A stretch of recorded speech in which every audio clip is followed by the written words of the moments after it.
You're about to see a conversation that I had with a former psychology student of mine named Felicity. And Felicity helps us see by sharing her story that it really is okay to not have a plan. So often it seems like society or the educational system or even our family might have expectations that we would have this plan, or even that there's somehow this set path, right? Where you go from elementary school to middle school to high school to college, maybe get a job, maybe go to grad school, get the car, the house, the white picket fence, and 2.5 children, whatever the expectation might be. But Felicity's story is a beautiful example that it really is okay to not exactly know what comes next. It really is okay to not have a plan, even when people are asking you the question, what is your plan? And even if your idea of how you need to figure out what comes next is different than what other people's expectations might be for what your next step is. So, as a reminder, especially when it comes to the idea of next steps, if you're someone who is struggling with anxiety and having a hard time moving forward with your next steps, whether that's in your education or in your friendships, maybe even with your job or career, we have a signature anxiety program that can help you through that. It's designed for teens and college students. And the first step, the next step for that is to share the link that's in the pinned comment below and in the description, where we have a free training where I talk with your parents about three keys that can help you move forward so they can help you. And I also share more about our signature anxiety program so they can enroll you. So keep that in mind. You have those links below. And without further ado, here's the conversation with Felicity. Felicity, thank you so much for being with us here on the channel. And I always start these conversations by letting people know that this is just a conversation between the two of us as humans. And even though I am a psychologist and I've done therapy with teens and college students for about 20 years now, this is not a therapy conversation. It's just a conversation between two people. And I mean, you're not a college student anymore either. So I guess that's an easy segue into how do we know each other? Yeah, well, I met Dr. Park at Vanguard University. She was one of my favorite professors from the very beginning. Any class that you had, I made sure to take every single semester and sat right in the front row because I wanted as much knowledge as possible. And that's kind of really what's led me and helped me figure out what I wanted to do in life was seeing what she was teaching between like a child psychology, abnormal psych, and finding my niche within that. And so I just always made sure to keep touch because she was someone that like rooted me within college, and I've always been very grateful for that. So super, super honored to be here. Well, the honor is all mine, especially hearing you say that. So thank you for your kind words. And I'm really glad that this is also, an opportunity for us to reconnect. I know we've emailed a Mhm. little bit. You sent me a very, very kind email that we talked about before we started recording. But yeah, I'm glad that we get to reconnect today too. Me too. Okay, so I thought you landed on such an awesome theme, which is it's okay to not have a plan. And Mhm. that's going to be kind of the approach we take to learning about your own story and talking about that. So, where should we start? I guess we can all start just in the general expectation of our cultural norm of, we from the very beginning we're told, you're going to go to school. You're going to go to elementary, you're going to go to high school, and then in high school they feed you in with okay, we're going to go to college, start applying, start doing this. And sometimes they hold your hand through it, sometimes they don't. I know it's different for everyone. Personally, I come from a first generation family. Both my parents were born in different parts of the world. And so this is kind of like their first take on being the eldest, how to navigate that. And so, in a sense, I felt a little bit lost. But for the most part, my mom had a plan written out for me. And it was one of those things where it was I had to fulfill it. So personally for me, it was You go to high school, you go to college, you get a degree, you stay home during this time, you get a master's, and from your master's, that's when you can figure it out and get married and leave home. But that was always what was written out in front of me. And talking to friends, all their parents had plans for them, or the schools had plans for them. But as I got older, I was realizing, what if I don't have a plan for myself?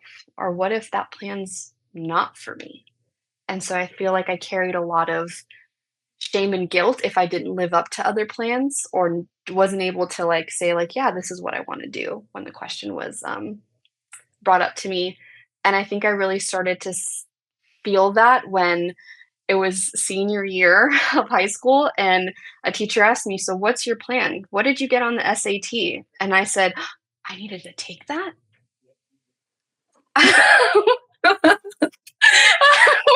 So, You because missed the memo on that? I did because I am coming from like, my mom had a plan, but it was Sure. not like the Yeah. steps were written out for me. She didn't know. She's a first generation. like, Yeah. I'm the first generation. She's so I was like, oh, I didn't know. Oh gosh. Do you mind if I ask, you mentioned your parents were born in 2 different Mhm. places. Do you mind if I ask where they were born? Yeah, so my dad's from Lebanon. He's from Mhm. Yatar specifically, and he came to the US when he was 19, but still is very deeply rooted in the Lebanese culture. And then my mom is from Mexico, and she came when she traveled here and there, but I think they officially established when she was in high school. So she did finish out school here, but she still had a lot of that cultural upbringing from Mexico. Okay. And then you were kind of like a first generation, um, person here. Were you Mhm. also first generation college student, or had your parents gone to My mom college? So my mom started college, but then got pregnant with me and stopped. So I'm officially the first person to get a degree and get a master's. Wow. Oh my goodness. Mhm. This is huge. It also makes sense though that your parents being born in other countries where there's other educational systems, like Mhm. they wouldn't be thinking, oh, Felicity needs to take the SAT to fulfill like this plan that your mom had in mind. Yeah, and just other things along the way. So, yeah, and then that's kinda where I was hitting with the, like, "Oh, if I don't have a plan for myself, like, what do I say?" Like, felt embarrassing to not be able to answer certain questions because our parents have these plans, but when it comes down to you individually, once you meet that milestone, what's next? And so I was hitting those barriers as I was, ending, Vanguard, where I was like, "What's the plan?" And I guess a key thing that I have to say to the story is I moved out my senior year about to graduate, and my mom actually disowned me for moving out and not following her plan. And then that's kind of when I Wow. really, yeah, yeah. And that's kind of when I really hit that reality of, oh my gosh, like I don't have a plan. And I didn't know how to sit with that. Yeah. What do you do when you don't have a plan? Right. And when you don't know what's next. And I know that you've shared this with me before that you had to move out and that your mom disowned you.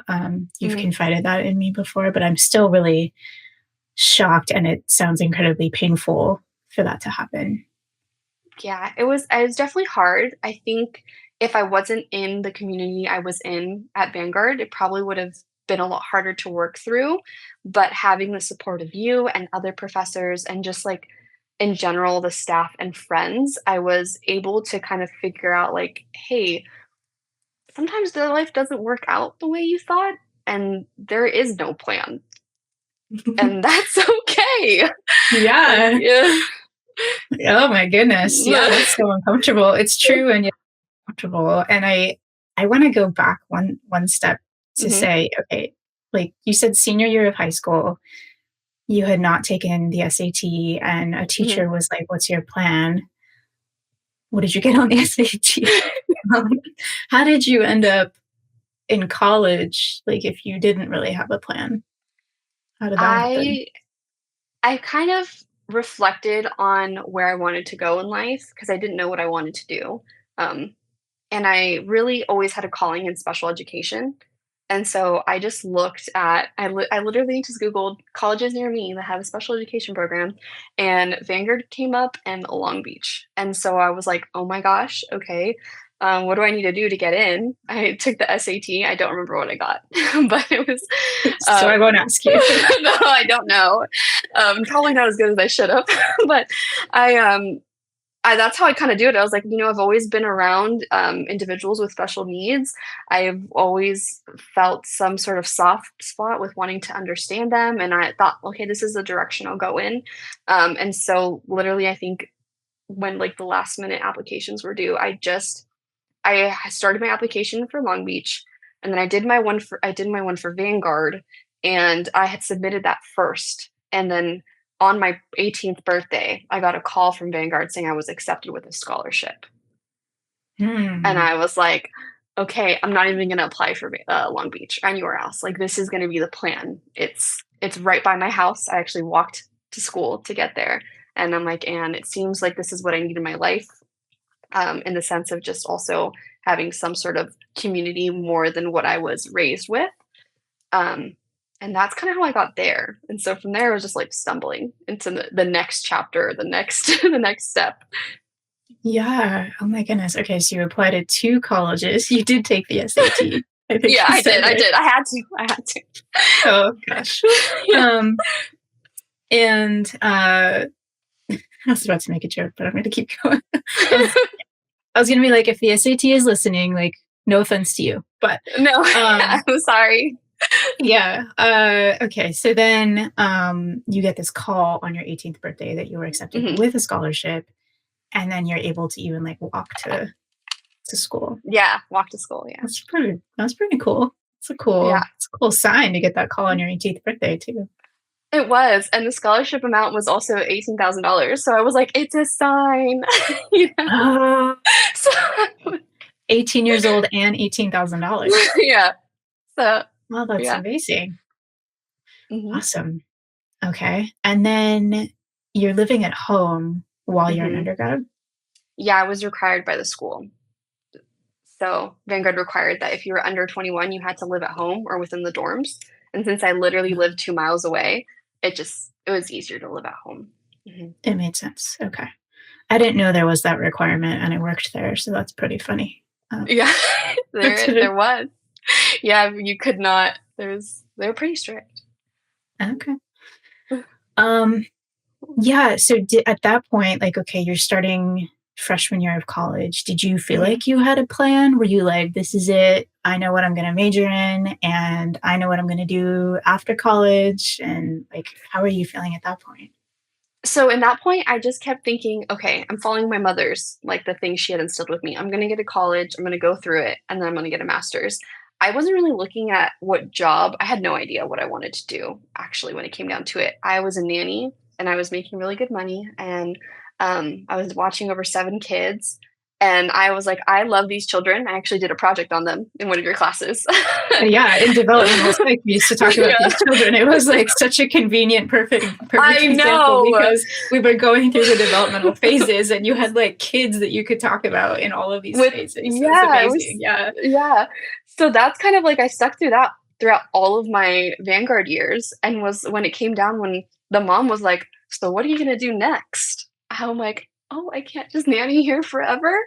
And so, I felt like that was like the common theme in my life of like being hit when the time was coming, like, "Hey, what are you doing next?" And being like, "I don't know. What if I don't like, what if I didn't like that? I thought I was gonna be a special education teacher."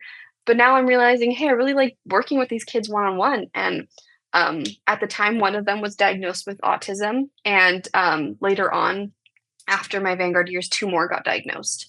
And so, Oh my yeah. goodness. And so it was one of those things where I was working 15 hours a day with these kids and learning about all these different therapies and seeing how hard it was as a parent to implement these therapies, having so many children or not having the time, and me having to be the one to do it. And I was like, man, I really wish I could see the inside. I could see what was happening clinically so that I could be better at helping these kids. And so then that's when I was like, I'll try out ABA.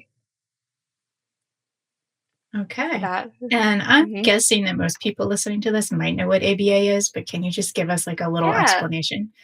Yeah, so ABA is applied behavioral analysis. It basically takes the model of every behavior that we do is being reinforced by something.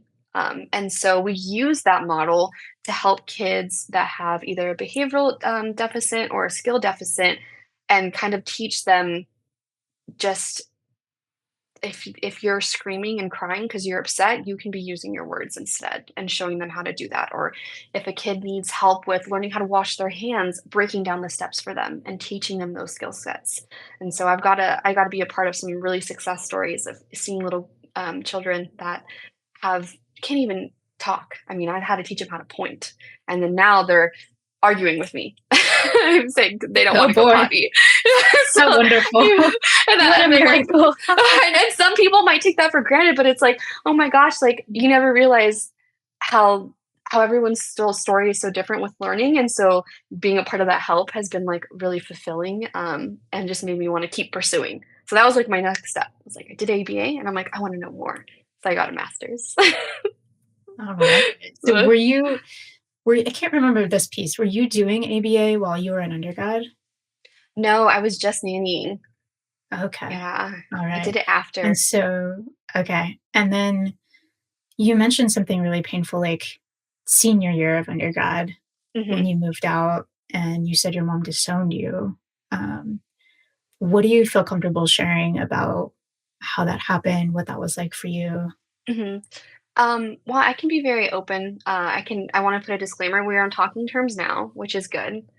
Still Okay. working on her understanding my perspective of things and acknowledging the fact that she did do this to me. But basically, I was going to tell her, like, hey, I got an apartment. And she basically said, if you finish the sentence, I'll never talk to you again. Oh my And goodness. yeah, and it was done at a dinner, so everyone was around. It was a huge thing.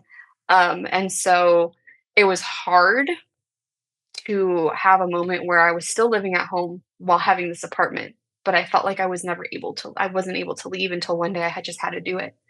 And I'm not proud of the way I did it because I'll be honest with you, I did leave. She went to the grocery store and I just left. Because I just felt like I was somewhat trapped, because I held so much guilt and wanting to fulfill her plan and knowing that I wasn't doing it because I kept finding different ways to kind of go and build my own. Um, so it was hard. We probably didn't talk for about a year and a half, if not more. And I think the most painful part was, I can't remember what holiday came up, but there was some holiday where I had like stopped by the house to go see my family because we would all get together. And I had asked my grandpa was out front and I had like said, "Oh, how's it going?" Like, I wanted to stop by and he just looked at me and said, "Princess, it's probably not the best that you come in."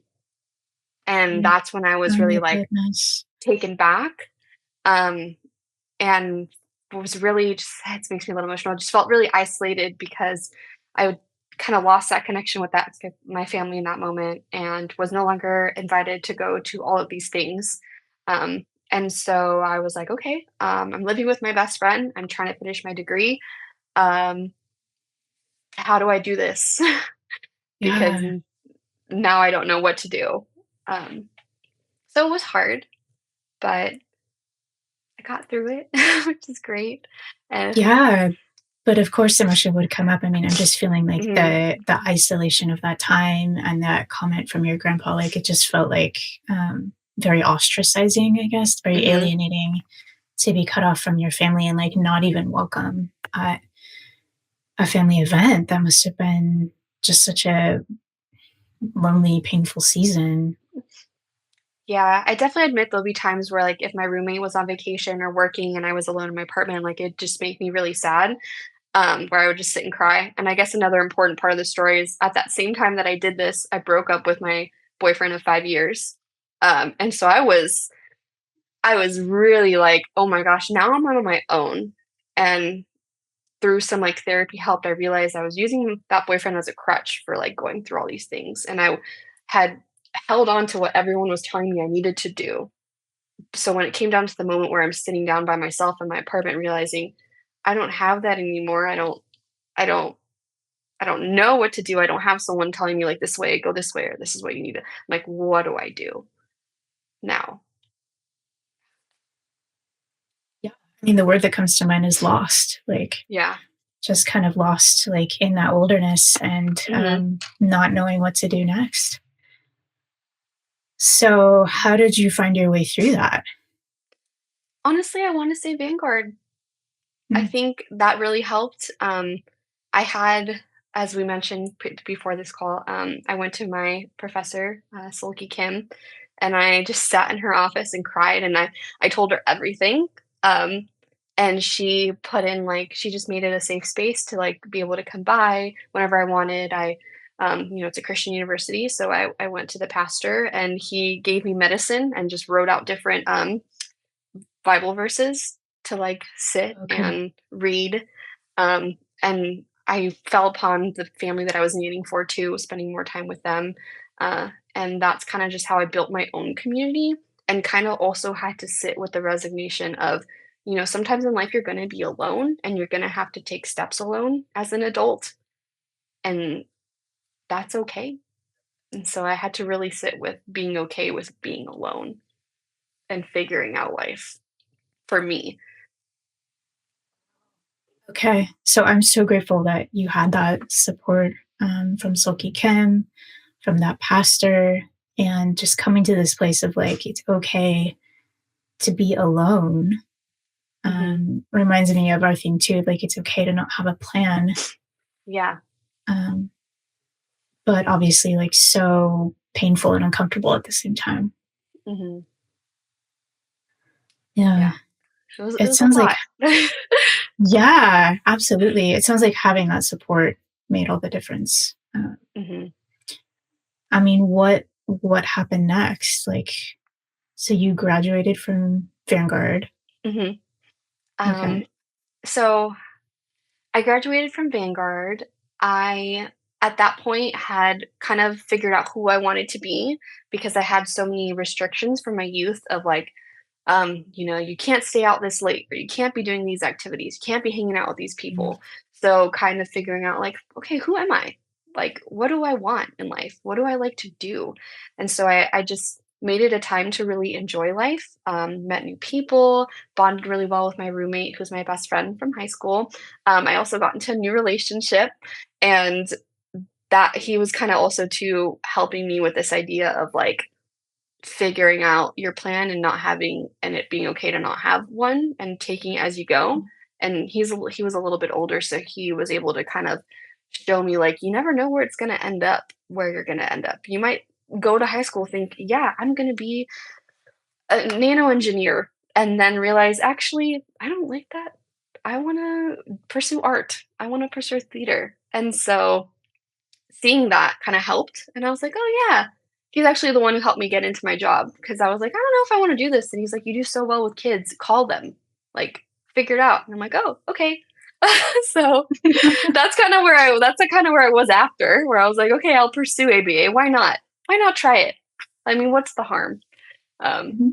so yeah, that's kinda what helped, I think, just, like, building my own community of who I was now in that time of being an adult, a young, fresh adult living out of home, just graduating college, like figuring out what's next. Yeah. Okay. So that community, and it sounds like especially that relationship with him Mhm, helped kind of propel you forward a bit and find some momentum and mhm. be a fresh adult, as you said, and Yeah. figuring things out. Um, I think it's really practical sometimes for people to just be like, try something, like if there's Mhm. a job that's interesting to you, like it, um, sometimes I feel like people are waiting for like this massive fireworks moment of like they absolutely Yeah. have 100% clarity about what they need to do next. And um, the secret is that none of us actually know where we're going to end up. Like, even Mhm. adults don't know where they're going to end up. Like, I don't know where I'm going to end up, right? We all kind of, it's all just kind of unfolding for all of us. Yeah. It doesn't look that way when people look at us from the outside. But it is very practical to be like, why don't you try this job with Mhm. APA? Um, so what was that like when you tried that route? I loved it. I really, really did. I think I found the part of me that got to bring in my love for children and my wanting to be able to help others just in general.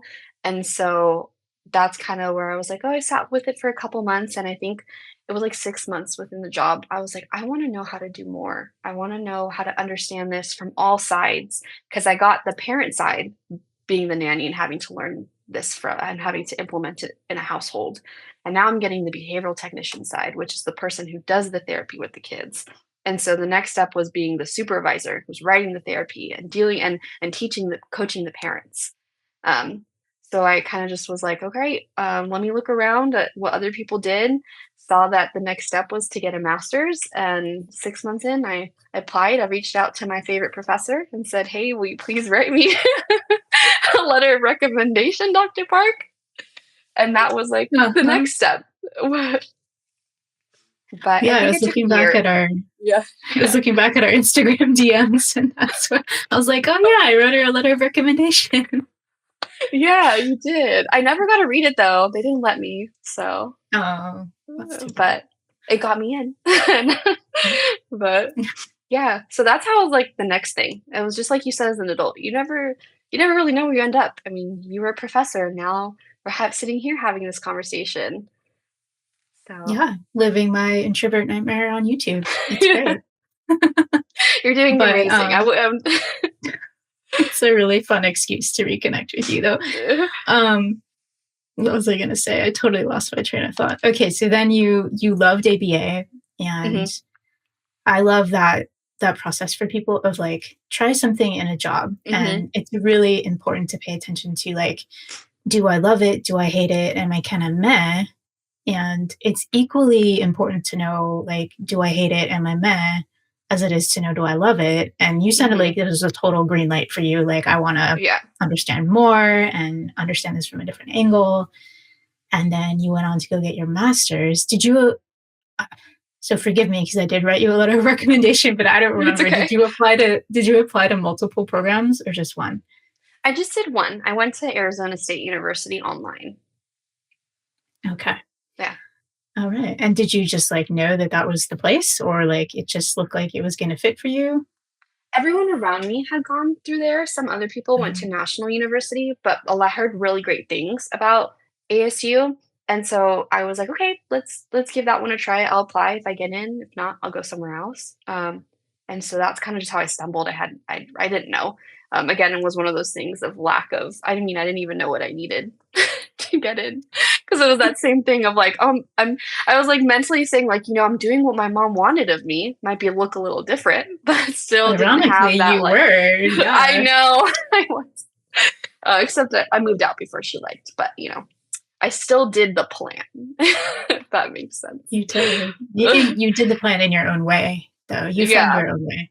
yeah. I found my own way, and like within the way, made comfort of like it's okay if it doesn't look the way it's supposed to because it's more of just a it was more, "Hey, everyone around me was getting their masters." I waited a little, and then I was like, "Yeah, okay. I guess I'll do it too." So that's how I stumbled upon ASU. Okay. And you've now completed your master's? Yes, I Okay. did. It's I Awesome. graduated December, so December of last year. Congratulations. Thank you. And is it a master's in ABA specifically? Yes. It's a Master's of Yeah. Arts in ABA. Wow, okay. Gotta add that to my notes here. Um, Good. so you mentioned that you and your mom have since reconnected in the sense that you are Mhm. talking. How did that reconnection happen? So the reconnection happened slowly within I'm the oldest of 3 girls, and my sisters really pushing me to wanna be there for their events, because they were starting to it was a hard time for them not to understand why I left and why I wasn't coming back as much, and so when they started to meet milestones in their life of graduating high school and having to figure out the whole college thing, they were like, "Can you please be there?" And so it started with me just having to tolerate sitting in the same area as her. But I think what really made it so that I can like actually feel comfortable calling her and shooting her a text if I need to was that on February 22nd, my grandpa got diagnosed with leukemia. And I was the person who kind of stumbled upon him sick one day when I went to drop off food. And it was like, I needed to call someone for help because I didn't know what to do. And so I had called her and she went with me to the ER and we sat together and it was in that moment that we kind of just caught up and like were able to talk about things in regard to my grandfather and just also my general life stuff. And so that kind of what really just sprung it forward and made it so that everything was kind of just in the past. So we haven't hashed out like what she did, but we are in that kind of medium space where we're starting to slowly reconnect as a family, and spend holidays together or just be able to get lunch and it not be one of those like, okay, mom and Felicity have to sit on separate sides and not be near each other. Okay. Wow. So, like, you basically discovered your grandfather in a moment of illness, of being sick. Mhm. And I'm so sorry to hear about his diagnosis, and I wish nothing but healing for him. Um, Thank you. Ironically, that became the source of you and your mom talking again. Yeah, it did. My grandpa's very thankful for it. He's like, I'm just happy. Like it's unfortunate, but he's like, I'm just happy that that is bringing the family together again. And having to support him really showed us like, okay, we have to put those things aside because at the end of the day, Mm. we're the ones who are here for each other. Wow. Okay. Yeah. Um, it sounds like you and your mom are still kind of working things out too. So I Yeah. feel very hopeful about that. And I also know it's like a to be continued type of Yeah, situation. it's its own storyline. I mean, we're still hashing in the whole thing of like, again, me making my own plan in life or having Mhm. moments where I'm like, I'm just taking it as it goes. So yeah, I think that's what like really is like the common theme amongst my life that I've been facing with having to like see her again is having to hash out the fact that like if she's asking me about certain things, I can say, I don't know, taking it as it goes. What would you say to someone who's like watching this and maybe they're maybe even middle school, but it's usually high school or Hmm. college, maybe grad school, and they really don't know what their plan is? I would, What do you think you I would would say to them? say, I would say, try something new. Okay. Don't be scared to try something new. And while you might have something that is expected of you, at the end of the day, it's going to be your life and you're going to be the one living it. So find out what you want to do and live on that passion. Okay. And follow-up question to that is like, what if they kind of have a sense of what they want to do, but it's different from a parent's Hmm. plan for their life? I think in that sense, it's okay to feel those feelings of guilt and shame that might come up. But again, going back to it, at the end of the day, it's your life. So if you're going to end up pleasing your parents, don't forget about you. Because I have lots of friends that did that. I got the nano engineering master or degree because my father wouldn't let me do something else. Or I continued school even though I know it's not for me. And I was scared to drop out and tell my mom, and you let go of your own passion and you let go of just finding out who you are as a person. So I think even though it might be uncomfortable in the moment for you to go and tell your parents, like, hey, that's not what I want, in the long run, your future self is going to thank you, at Mhm. least for trying something out. Future self is gonna thank you. I like that. Yeah. I'm a futuristic thinker. I think that's what got me through everything is knowing, like, hey, one day I can make the future brighter. Even though my mom's making me do this now and be in this bubble in this box, one day I can make my future brighter. Do you feel like that has been the case in hindsight so far? I think it has. Honestly, now that I'm kinda living in my future self, I could say, like, I'm really proud and I'm really happy. I'm in a state where I'm like, I can't say I checked off all the boxes, and I can't say that I followed the yellow brick road perfectly, but I got to build up who I am today through all of that, and I got to make something of myself that I'm actually really proud of and really happy. That's amazing. You've also, I noticed you've also used the word fulfilled a few times in our conversation. And Mhm. would you say that you feel fulfilled? Um, I say I'm, like, taking it day by day. Yeah, I Yeah. can't say that I don't. I mean, I'm really, really happy with everything. Even the aspects that are might be, like, sad and depressing, knowing that, like, "Hey, I got myself and I got my back with my community, and I know if I hit a wall and there's a door that's closed, I can turn around and there might be another one that's open." So I think that's what really makes life so fulfilling is just knowing, like, it's okay to not have a plan or your plan doesn't work out. Just Yeah. you figure it out as you go. Yeah. And by the way, I didn't mean to ask you a loaded question. Like, it's totally Oh, no, okay to be no. like, I had to I'm think about partially fulfilled or, it. Yeah. I wasn't looking for a yes, but because I assume that anytime I'm having these conversations with people, we're always just like at a crossroads at a certain point in our life. And Mhm. it's not like everything is solved or we've arrived because it's not, I haven't arrived. You know what I mean? Like there's no pretty bow um, Mhm. on anything. But yeah, you just seem like someone who's in a relatively positive place compared to where you've been in the past.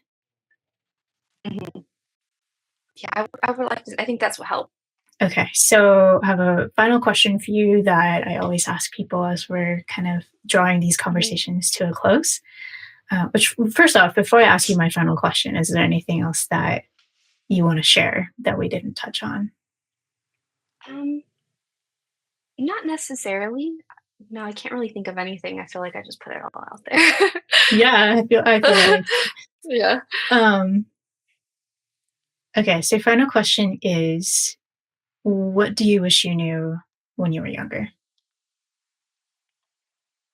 That things don't always go as planned, Mm, and as I've been saying along the way, it's okay to try different paths and just kind of figure it out as you go.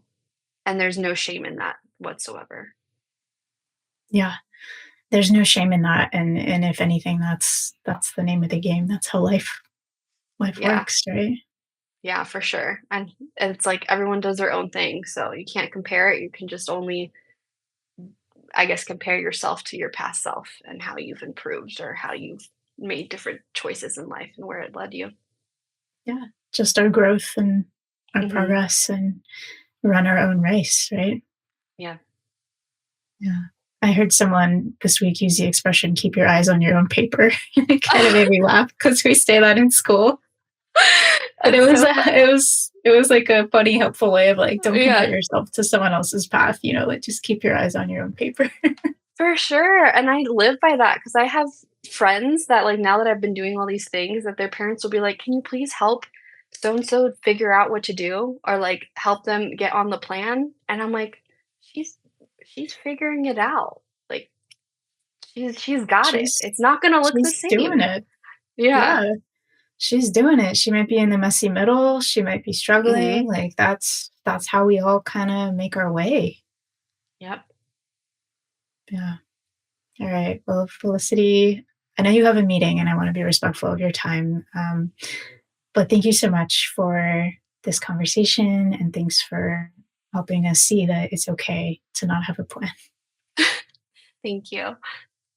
Keep your eyes on your own paper, run your own race, and none of us can really compare our path to someone else's path. We all kind of have to figure our way forward, even if that means that it's uncomfortable for us or even uncomfortable for our parents, our family members, our loved ones who are watching us kind of struggle through that process. And I love how Felicity's story reminds us that it actually none of us actually know like where we are going to end up, and none of us have actually arrived, and myself included. Right? We just never know where our path is going to lead us, and what's going to come next. So it's okay to not have a plan. It's okay to be in the messy middle and figuring it out. If you're someone, again, who is struggling with anxiety and anxiety is getting in the way of you kind of figuring your way through the messy middle of figuring out what your next step might be as you struggle with that, as a reminder, we do have our signature anxiety program. You can find the link for our free training about that in the comment below and in the description as well. So, that next step would be to share the link with your parents because I'm talking to parents in the free training about three keys that can help you move forward with your next steps in your education and your friendships in your career. And I'm also sharing more with parents in that training about our anxiety program. And by the way, if you're a teen or college student, you are totally welcome to watch the training as well. I would love that. Just know that I'm talking with parents in the training because they tend to be the people who take that next step to enroll you if it's a good fit. So thanks so much for joining us for this conversation. And thanks again to Felicity.